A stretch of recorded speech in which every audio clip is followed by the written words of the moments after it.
ꯑꯩꯈꯣꯏꯅ ꯃꯐꯝ ꯑꯗꯨꯗ ꯕ꯭ꯂꯥꯏꯟ ꯑꯣꯏꯔꯤꯕ ꯅꯨꯡꯁꯤꯔꯕ ꯏꯆꯥꯁꯤꯡ ꯑꯗꯨꯅ ꯃꯈꯣꯏ ꯇꯤꯚꯤ ꯂꯩꯇꯦ ꯇꯤꯚꯤ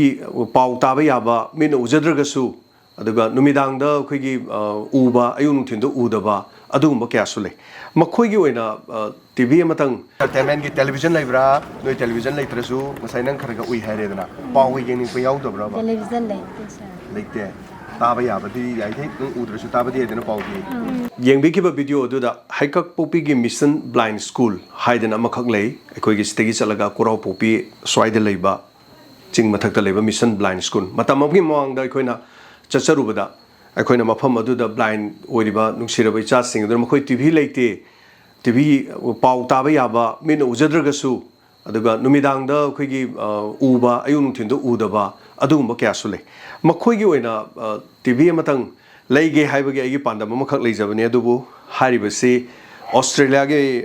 ꯃꯦꯜꯕꯣꯔꯟꯗ ꯂꯩꯕꯤꯔꯤꯕ ꯑꯩꯈꯣꯏꯒꯤ ꯃꯦꯗꯥꯝ ꯁꯔꯣꯕꯂꯥꯒꯤ मागी मतंगदगी हाइजबताय अदुगा मागी मपुरोइबा तोबियास नास हाइतारे अदुगा thank you sir and madam अदुगा महाकी मचा ओटिश समुएल नास अदुगा मकोई ऑस्ट्रेलिया दा लेबने अदु मागी बर्थडे गा मरी लेना हारिबा टीवी से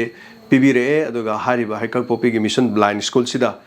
अखोई सोइदना खुसिनजरगे खुसिनबगी वीडियो अमो को होय खरा लेरगा उचरके हौजिक हौजिकती थोलिबा इरांगसिना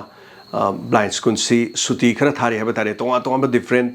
अखोई कांगलुप मयाम तंबनीना मफम अदुदा मैतै अदुगा मैतै पांगल अदुगा नागागी कुकीगी है बतारे पुनमक तांखुल कबुई पुनमक तंबा है बतारे अदुन होजिक होजिकदी स्कूल से इरांगसिना खितंग थोंगलोनबगी तौरी अदुगा थैंक यू सो मच अदुगा many happy returns of the day Otis Nas अदुगा मैडम सरोबला थागचरी पिबिरगलिबा TVC सोइदना मकी खुसिन जखरगे हाइबो वफनजु थमजरी thank you so much thank you मसाइ उनानिंगदा मसा सरगे साइज महरना उनाइ हाबा अखोइसु उनानिंगे हाबे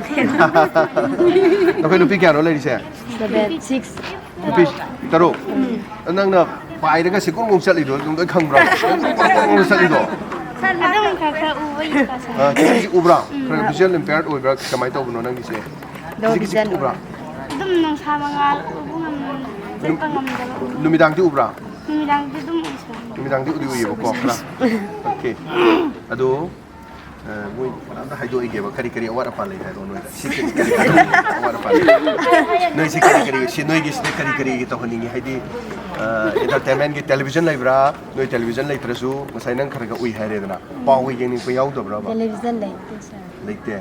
ताबा याबदी याइदे नंग उद्रसु ताबदी याइदेना पाउदी अदु फोन गुम कइगुमदि लै नोइ पाहनब्रा स्कूल दा अंगांग सिंगी फोन पाहनदबसु लै पाहनदे फोन पाहनद्रे ओके अदुरगदि एंटरटेनमेंट से आदि ओलासिंग द ताना kan हप्ता अमदा था अमदा फिल्म मोसे कापगा साउंड ताबदी याइदे होय याय को मणिपुर फिल्म गा ताबदो दुम नुगाइनिदना लीला गा दो दुम ताबदो होय लीला यम नुगाइ रेडियो दी लेते रेडियो दी दुम आइपॉड ताबदो आइपॉड दी खन लेरे को anyway inspector te tadre dudi tadre my god khara tar di khara sing kadong ni knowledge ni akum sir na kana tas kam dawi sana bodo adu pam do tani tas kam dawi ina sana bodo hoy dan kai lam dagi no madingya kom kani kala kakchin ka kuno lam dagi na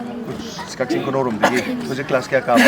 देख से पाए नहीं class 3 सिल से ले बसे ही क्या फारे बा सेम याम तरा फारक ता फारे बा सिदा ले बसे इंजांग हाव ब्रो हावे येन थोंग को पिजे द्राबा जाय जाय आइना नै प्रिंसिपल दा हाइबने सांगा थिलके हाइबा अंगांग सिंग नि थिलम को पिजा बदा नारे हाइ बा नोंगा इनो पोर कनी को करी आई तमिंग दिगी ऐसा कोई गांगमई खोगी जगह